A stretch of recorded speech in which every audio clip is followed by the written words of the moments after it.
Hi, my name is Henry Cotter. I'm the marketing lead for Everett Recovery Café. I'm here with Kyle Roscoe, our newly minted, more or less, cafe director, and we're here to get a little insight from the cafe, a little insight from Kyle, and kind of where he wants to take the cafe going forward. Okay. Yeah. Thanks, Henry. So, yeah, no problem. How are you doing today? Doing good. Excited to be here. The day of recording is Seattle Mariners opening day. Oh, So there's a sense of, for people that like the Mariners like me, a little bit of nervousness. right. But excited to be here, trying not to think about Julio Rodriguez while I sit here and talk to you. Okay, sounds good. All right. Yeah, hopefully. Well, we'll dive in, and maybe it'll calm you down a little bit. Maybe. Yeah. All right. So first question: what is your recovery story, and what was your turning point to sobriety?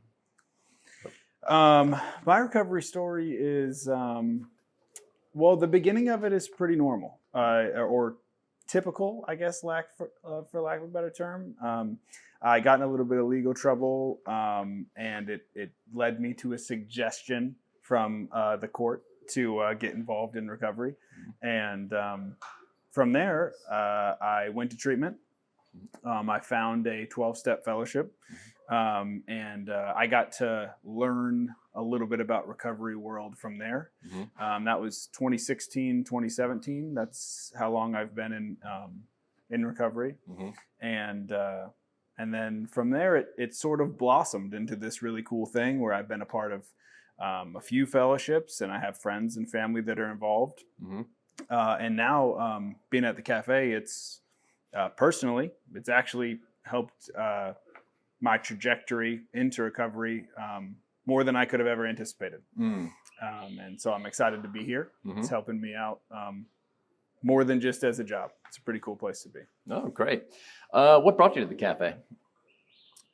Well, at my last job, we had a relationship with the cafe. The cafe is one of my previous employer's customers. And I got to know the last director pretty well. Brennan, if you watch, hi. Everybody says they miss you. He had mentioned to me that it might be a good fit for me to talk to the board about joining the board. And so we started some of those conversations. That was about a year ago now, leaning towards a year. And eventually they ended up voting me onto the board, which I was very grateful for and enjoyed. I started to get to know sort of the back end of the cafe. You know, we talk about all kinds of fancy stuff on the board that's nobody wants to hear about because some people find it intriguing, but most people find it boring. So I got to know the cafe through there. Sharon, Wendy, Mike, Chandler, and Ashley, who are all on the board, treated me very well. I'm very much a rookie in board land. So I got to know the cafe there. And then through some more suggestions, there will be a lot of that word in this conversation, I have a feeling. Okay. It was suggested that I apply for the open director position. Here we are. Okay. Wow. Voila. All right. And what were you doing before you came to the cafe here? I've been a career banker. I've actually been in banking since I was 19. My mom's a banker. I've always wanted to be like my mom when I grow up. And so I just sort of slid right into that. And I loved it. It was a really fun career up to a point. And then it got to a spot where if I could transition to what I do for work agrees with what I'm passionate about, it was an opportunity that I really couldn't pass up. Oh, I see. And so that's when the cafe opportunity kind of came along there. Yeah, it's odd how timing works. Some people call it coincidence. Some other people might call it something else. Yeah. But for me, things fell into place in almost a weirdly perfect way. Yeah, here we are. Okay, great. What's the most appealing aspect of the cafe from your standpoint? That's a really good question. I think the answer is different for every single lens that you look through, right? Like for me and where I was at in my life, the most appealing part was I felt like I could bring value was the initial intrigue. And then what ended up happening is the cafe keeps delivering value to me. Yeah, of course I work here now, but also getting to know members. The staff here at the cafe is on a different level of any team that I've ever worked on. The way that they interact together to bring this place up and continue to improve it for the members and for the community. And now we're in a place where we're sort of spreading the words out a little. And our staff does a really great job of letting the community know who we are and who we want to be. But then the most intriguing part for someone else might be just coming in to hang out. It's a really positive place to be. The interaction between member to member, we talk a lot about peer to peer in here. Member to member is great. Member to staff is great. And we also, as a staff, take a lot from the membership. So that's very intriguing to us. Right. And then the other, and probably my personal favorite, is we do a lot of cool stuff. So we have events. We're sitting in front of a bunch of instruments and stuff like that right now. So we just recently had a open mic night. And we're going to have another one here pretty soon. So the events, the stuff that we do, the interactions that we have with the community are my favorite part. Okay. Yeah, it sounds good. Yeah, that's kind of been probably one of my favorite parts too, is just the relationships people have. It's definitely different from any other workplace that I've been to. Yeah. It's very, very casual, but still very serious too, in kind of like a balanced way, I guess. Yeah. Yeah, that's kind of been my experience. Yeah, I feel like we got kind of lucky to find you too, Henry. I mean, here we are sitting in front of like real professional looking lighting and like cameras and all this cool stuff. I know maybe off topic, but how did we land Henry Cotter? I feel like this could be a good section of the video. Oh, you put me in the spot here? Oh boy. Oh, okay. Well, so I think you from a mutual friend, Jane McClure, who's actually our grant writer too. So she works here too. Yeah. Shout out, Jane. Yeah, amazing how these relationships develop here. But I landed in Everett. I haven't been here very long, about 4 years actually. This month, I got here right before the pandemic. Hit. We moved here from overseas. I was here a week in the hotel watching the economy just close. The stock market cratered, layoffs, and I thought, oh, what am I coming back to? You know. So we spent the pandemic kind of not really having the typical experience you have of coming to a new place, meeting new people, doing new things, because everything was pretty much shut down. So in kind of casting around, me and my wife, we stumbled upon the Bayside Neighborhood Association here in Everett.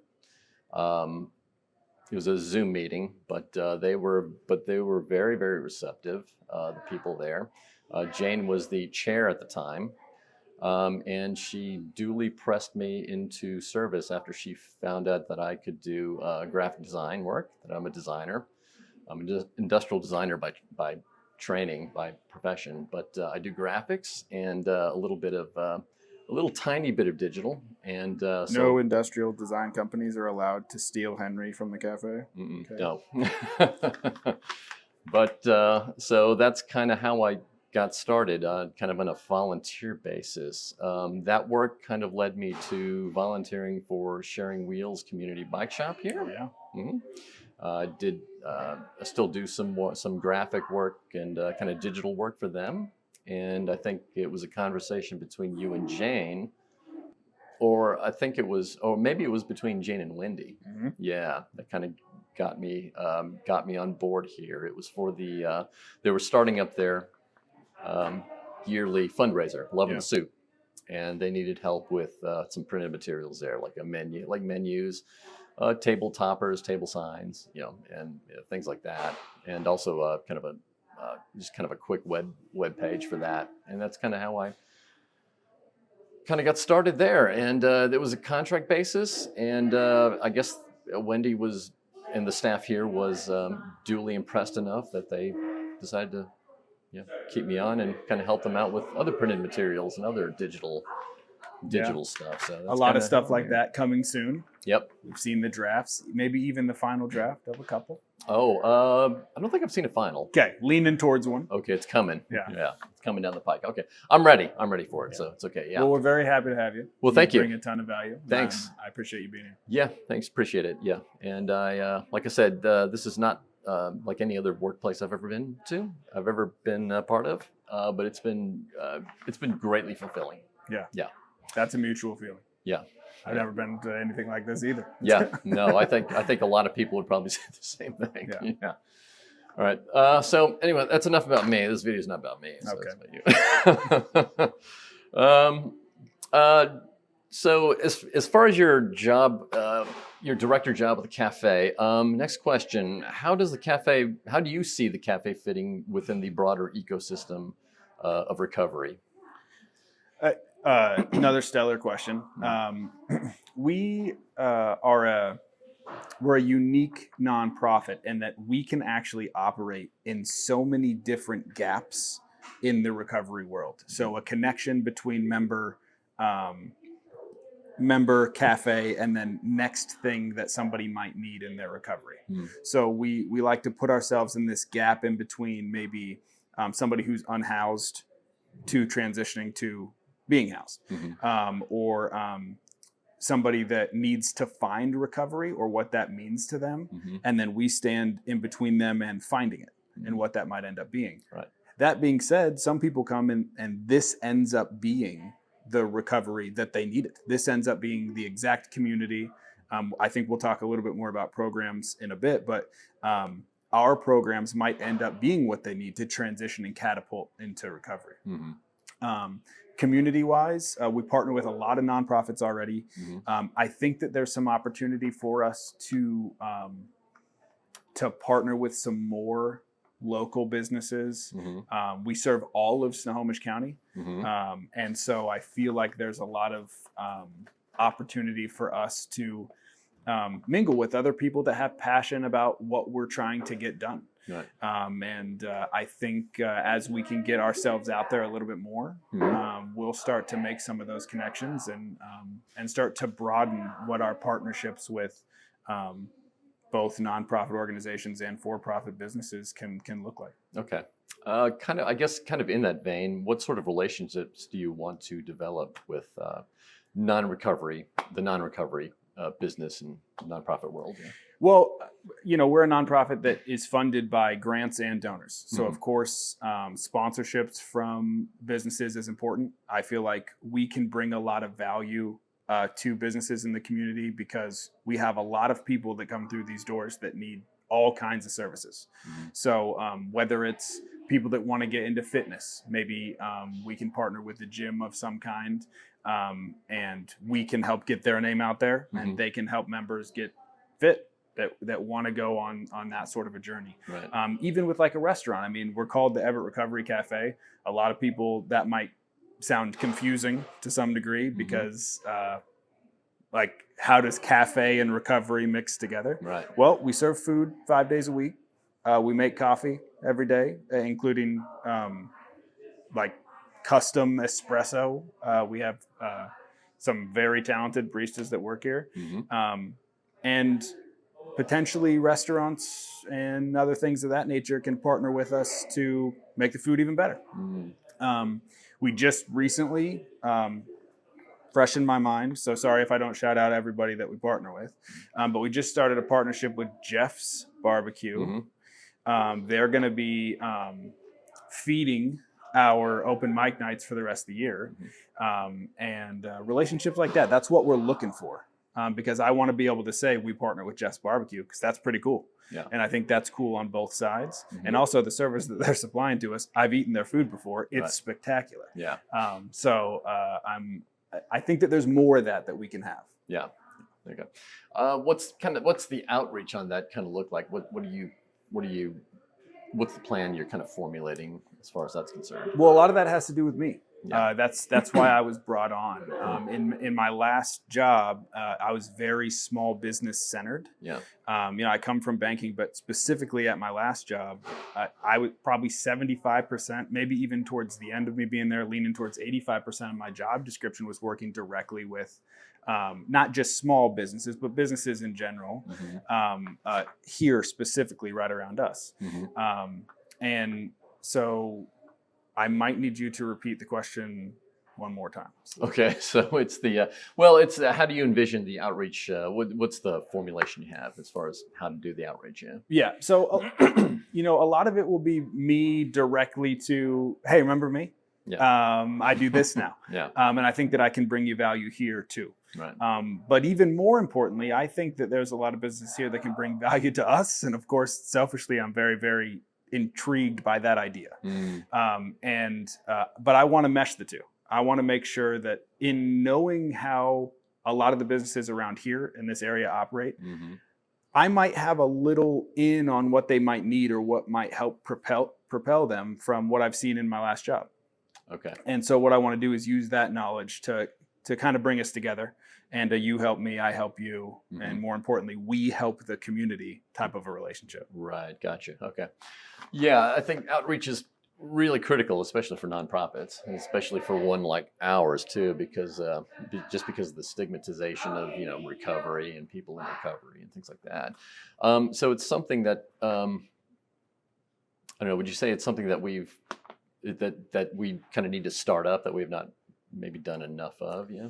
Yeah, I think so. I think the Everett Recovery Café is 9 years old. We just had our 9th anniversary in nonprofit land. That's a relatively young nonprofit. And so when it comes to partnerships and things like that, sometimes those conversations not get pushed aside, but they're not even brought up because you got so many other things to worry about. I mean, we're trying to take care of our members first and foremost. And for the first 10 years, that might just be the part that we're figuring out, is how can we take care of our members to the best of our ability. But now, with the board's decision to bring me on in this role, I think that's them showing the community like, hey, we're bringing somebody that's never been a director before, that can barely spell nonprofit, and we're bringing him in because we think he can help bring not just the relationships with small businesses, but also my own recovery story can matter here. And I'm a story of somebody that 6-7 years ago had no business sitting here with you, right? And really sitting with anybody. But through programs that the cafe is a part of, I've been projected into being able to be here and help. Right. And so you're right with the stigmatism. That's not the word. Stigmatization. I have an astigmatism, but the stigmatization of some of our member base, we can help, especially through partnerships. We can help break that down. Okay. I guess kind of in that vein, are there things that the cafe does not do right now that you would like to see it do? As far as I don't know, outreach services, anything that it's early days, but anything in your short time that you've seen here that you'd like to kind of pursue? Yes. See the cafe pursuing. Yes. And I think that my best answer to that question is probably, we kind of have to wait and see. Okay. But I come from a little bit of a different viewpoint, right? I'm coming in here with a team that's been together for a while. And the nice part about adding somebody from totally the outside is I have seen stuff from a different angle. And so, I think some of what we can do is bringing who we are to the community. There's a lot of people right now that when somebody says, hey, do you know what the Everett Recovery Cafe is? The answer might be, it's the place down by the water, right? Like you can go eat there if you want. And those are the conversations that I want to help shift. And I have the staff here. I have the personnel that is talented enough to get that word out there. Okay. And is passionate enough to get that word out there. And so between me and my leadership team and the rest of our staff, I think that the outreach word that we've touched on a lot so far today is the big one. I think there's different angles. I think there's creative ways to do it. Yeah. I think we're sitting here doing one right now. Mm. So I'm very excited. Yeah.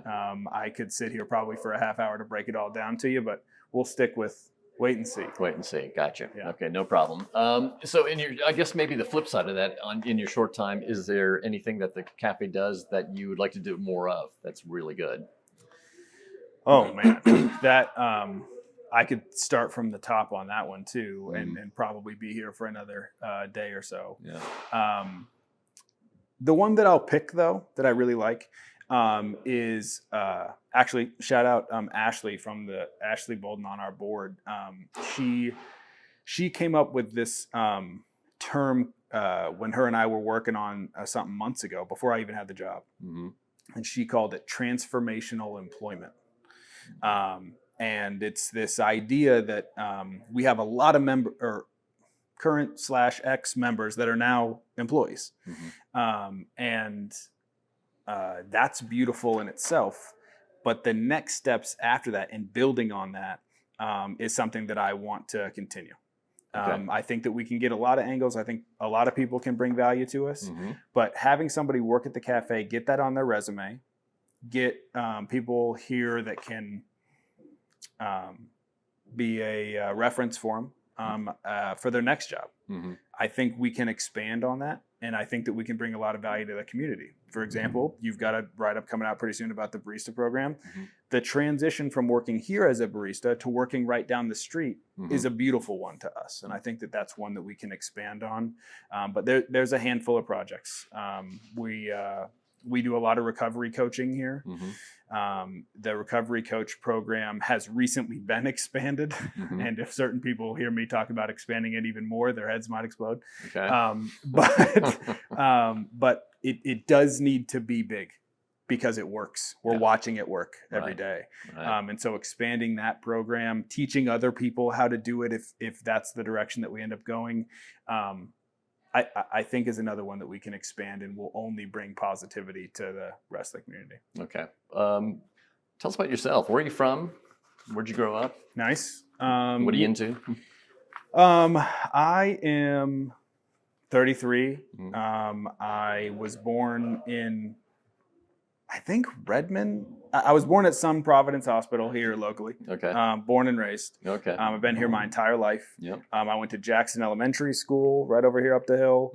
I went to, and then I went to Penny Creek Elementary School in Mill Creek. I went to Gateway Middle School. I went to Archbishop Murphy High School. And spent a little time at Cascadia Community College, jumped into the workforce pretty young, 19, and was in banking. I lived in Bellingham. I lived in SeaTac. I've come back here. The Western Washington is my favorite place in the whole wide world, and I've been here forever. Okay. I spent a little bit of time in Boston. I've got some family in South Carolina and some in Southern California, and I love visiting those places, but this place is my place. Yeah. And I love being here. And so that's a big piece for me. Other stuff that I'm into, I love sports.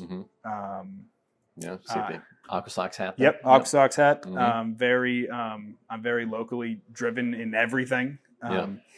I like pro wrestling, and by like I mean I'm completely obsessed with. Okay.